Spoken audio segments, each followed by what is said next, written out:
Hello, welcome to the conversation on News Central Television. This is a program where we bring you up to speed with all the political happenings on the African continent. I am Benga Aboroa. And I am Rita Omodia. Today on the conversation, we will be looking at the postponement of the 2023 National Census, which was scheduled to hold from May 3rd to 7th to a date to be determined by the incoming administration.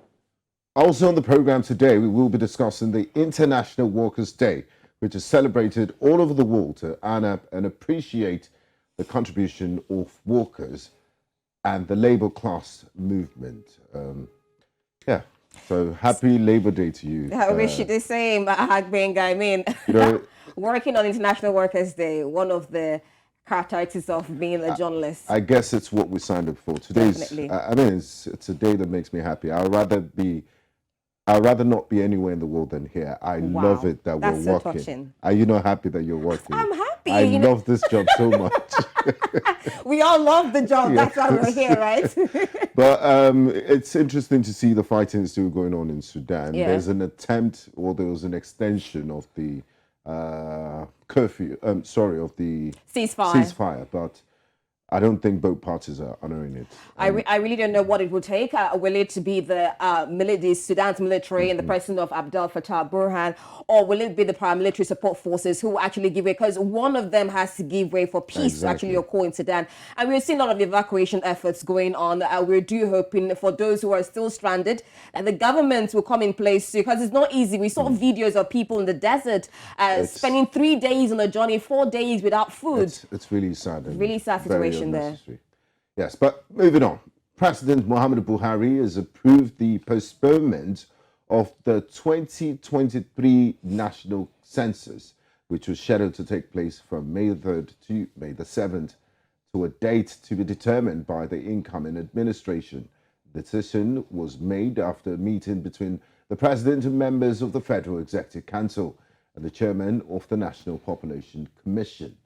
The critical need for up-to-date data to drive the developmental goals of the country and improving living standards was reiterated during the meeting. Significant progress has been made in the implementation of the census, including the completion of the enumeration, area demarcation, recruitment and training of ad hoc workers, and the procurement of personal digital assistants, PDAs, and information communication technology infrastructure.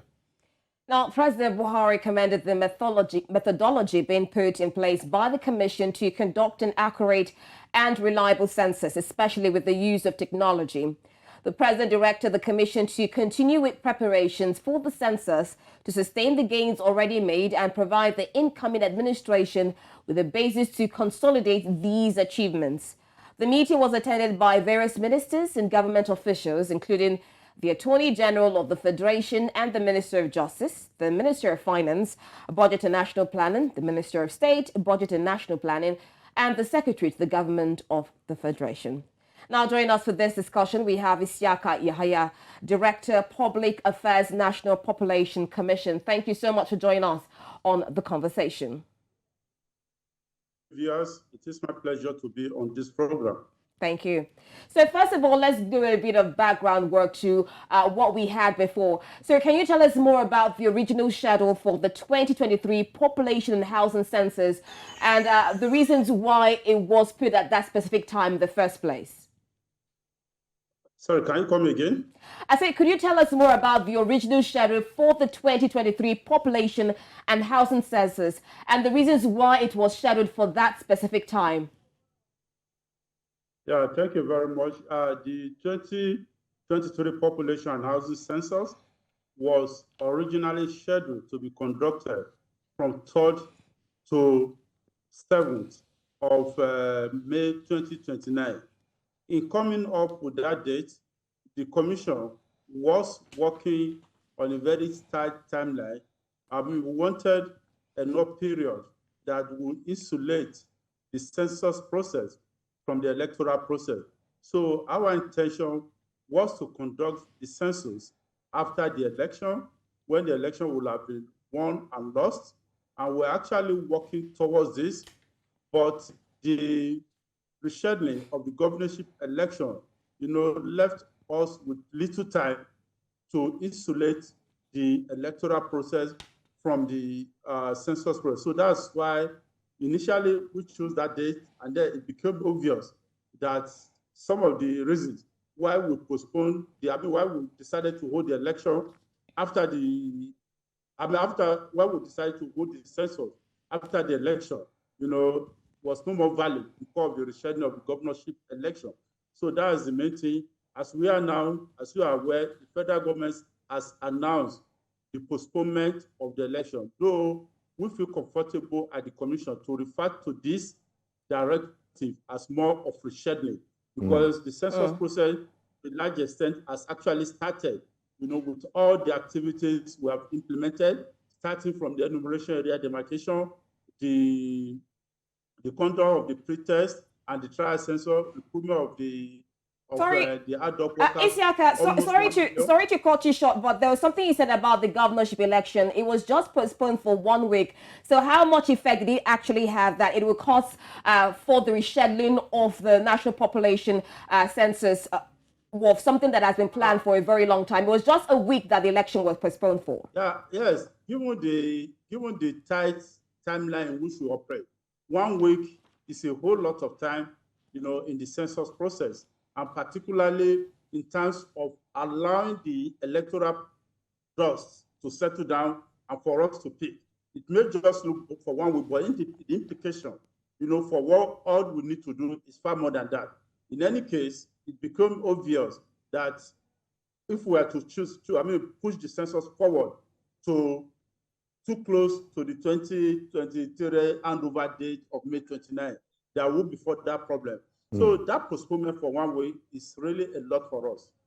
Now, Mr. Gaya, Nigeria has not had a census in 17 years. What are your thoughts on the upcoming population census in Nigeria? Do you think it's necessary, and will it provide reliable and accurate data? Sorry, come again?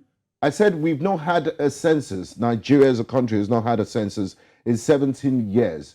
What are your thoughts on the upcoming census? Will the data be accurate? And also, what are the benefits of conducting a population and housing census?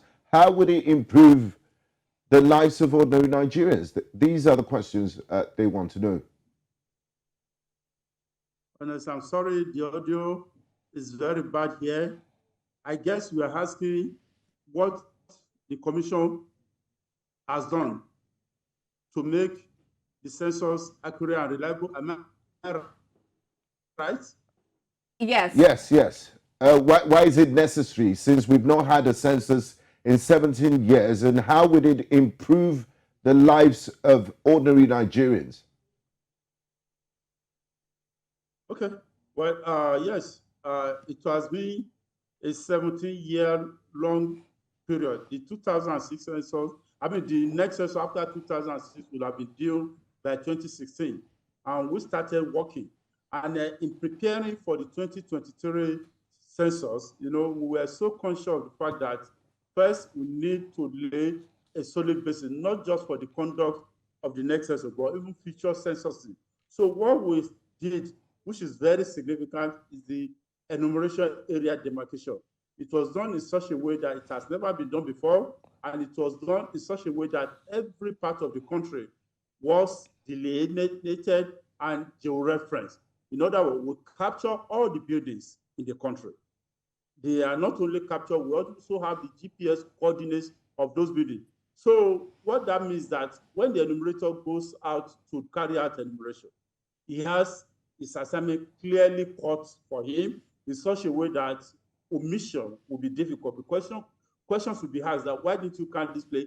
And also double or multiple enumeration will be totally left out. So we did this very, very well. And again, we are going to use what we call the personal digital assistant. This personal digital assistant has been geofenced. It can only work where it has been assigned. So it's not possible for the enumerator to take the personal digital assistant from one area and then go and use it in another. It will not happen.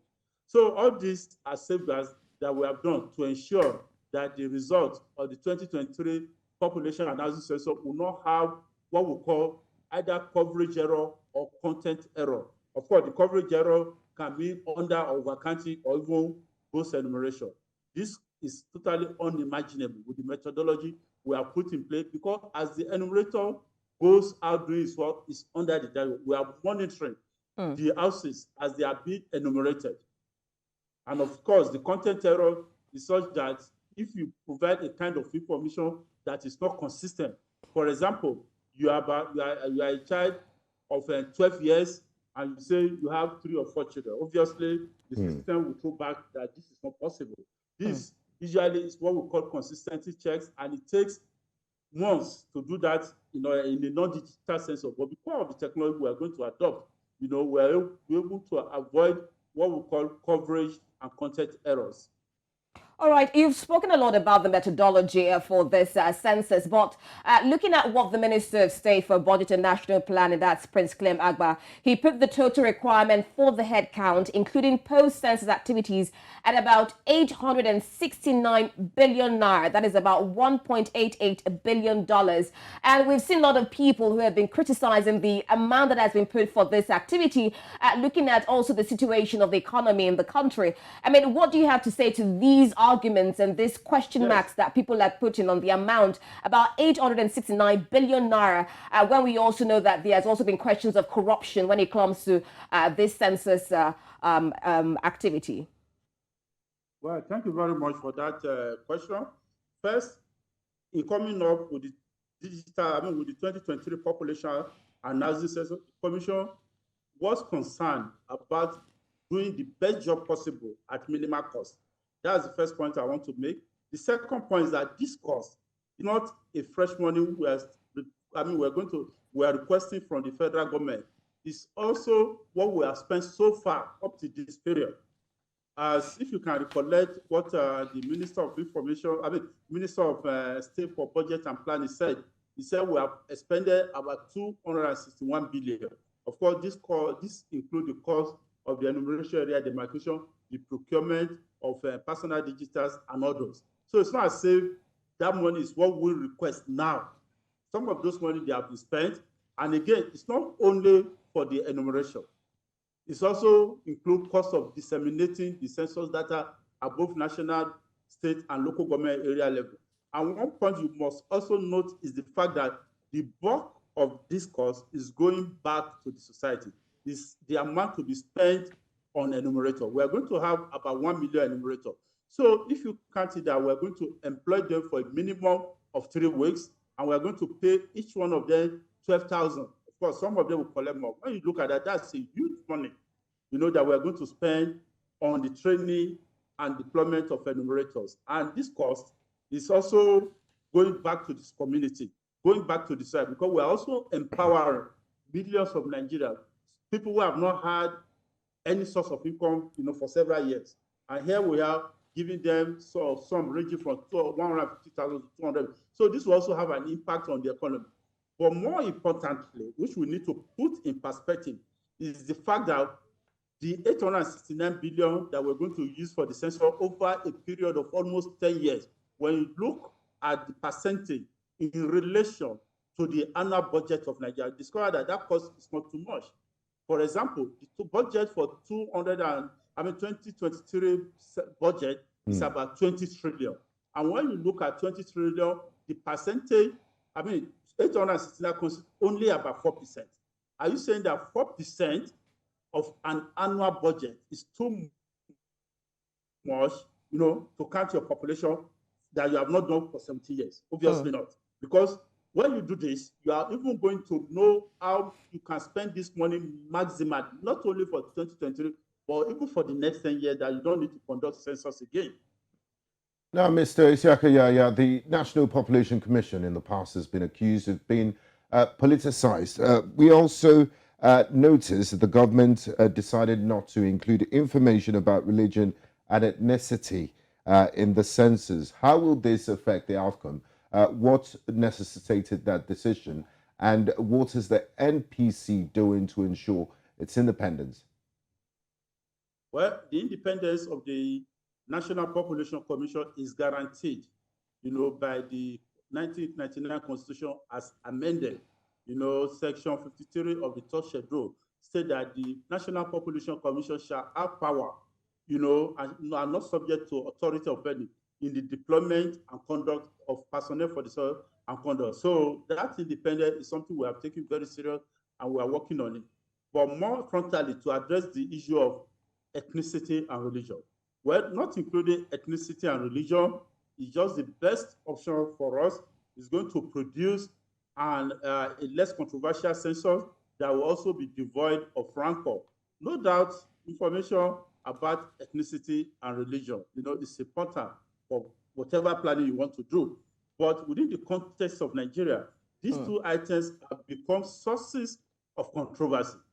I mean, that will even divert whatever good will come from the census data. For example, if you come up with a data that Muslims are more than Christians or vice versa, or you say that Hausas are more than Yoruba, you even forget that the census has come out with information about the number of people living, about the number of school-age children that we need to provide education for, about the number of women who need maternal health that we're supposed to provide for.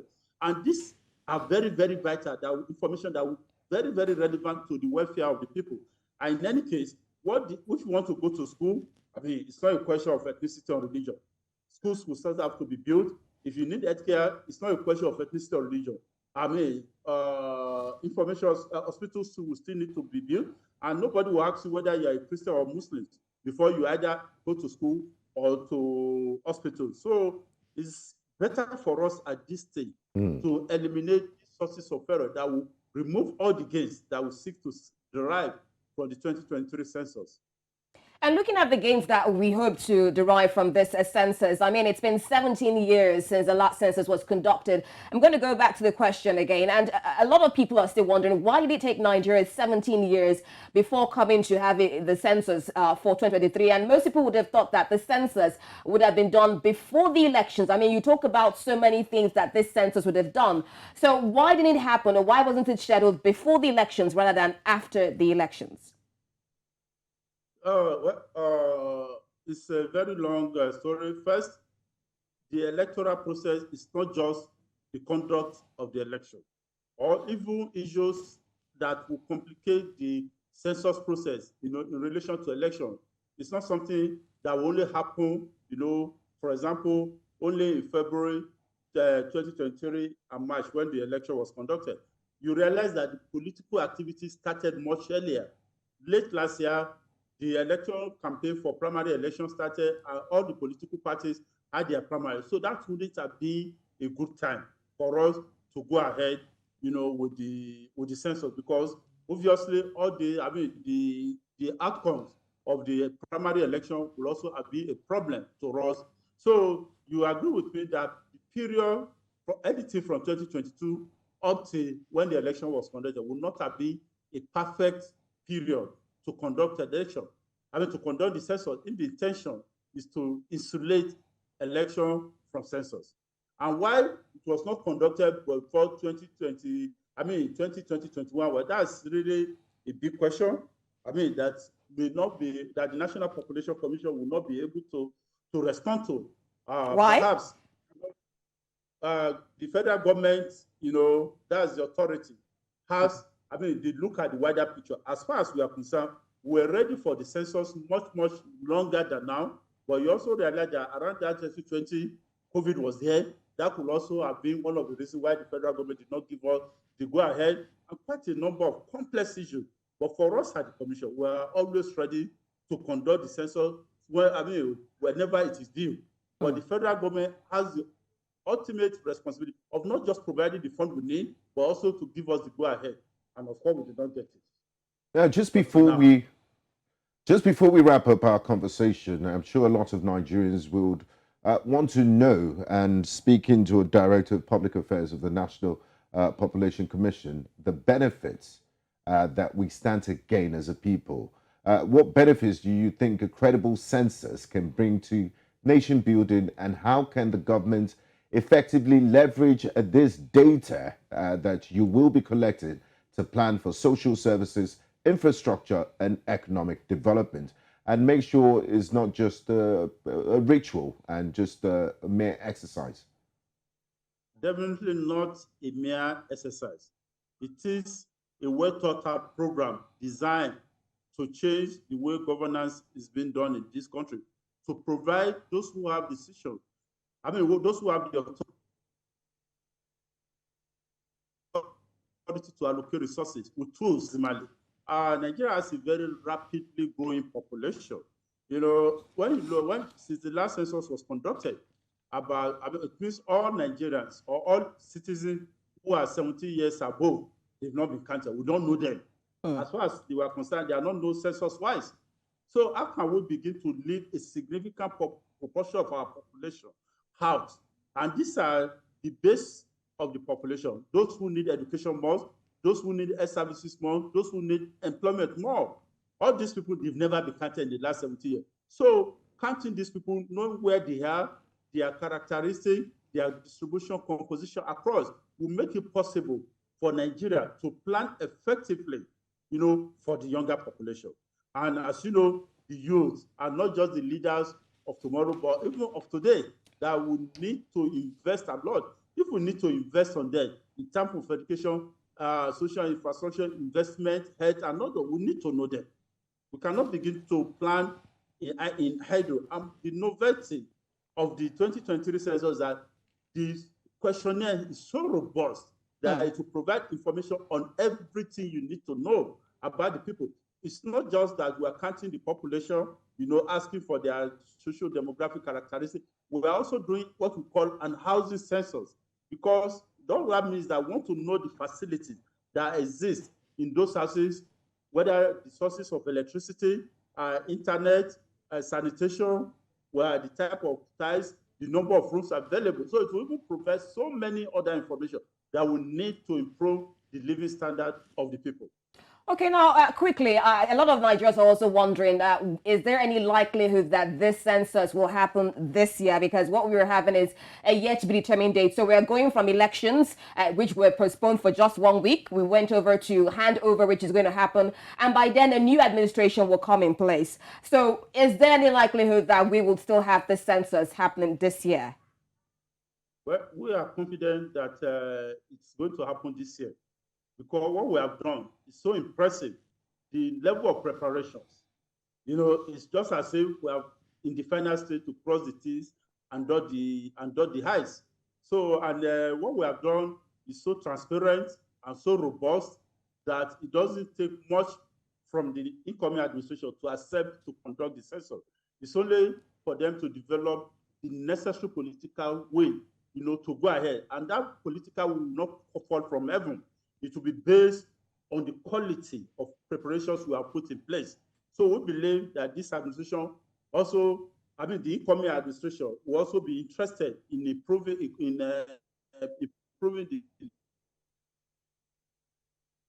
living standard of the people who want to carry its objective. I see no reason why the census can be put on an indefinite hold. Definitely not. All right. Thank you so much, Isiaka Yahaya, Director, Public Affairs, National Population Commission, for joining us on this conversation. Like you said, we're hopeful that this year we will still have the census. Thank you. Thank you. Yeah, thank you very much. It's my pleasure to be here this afternoon on this beautiful afternoon of May Day. May Day. May Day. Thank you. Happy Workers' Day to you. Bye.